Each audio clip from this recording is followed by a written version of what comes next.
আসসালামু আলাইকুম। এই যে অসময়ে লাউ যা হয় আর কি, অর্ধেকই পচা গেছে।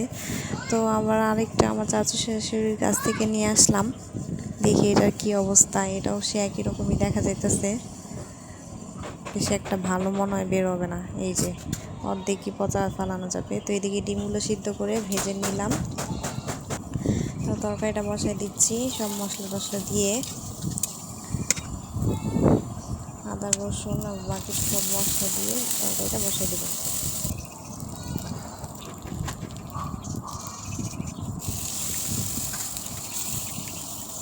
লাউগুলো মনে হচ্ছে সিদ্ধ, মানে এই জন্য হালকা একটু পানি দিয়ে দিতে হবে। এছাড়া লাউয়ে নাহলে পানি দেওয়া লাগে না। আর পাশে এই যে বাইরে বাড়ির শব্দ, এটা একটু অ্যাভয়েড করেন, আমার চাচা শ্বশুররা ঘর তুলতেছে। তো তরকারি হয়ে গেছে, এখন ধনেপাতা দিয়ে নামিয়ে নেব।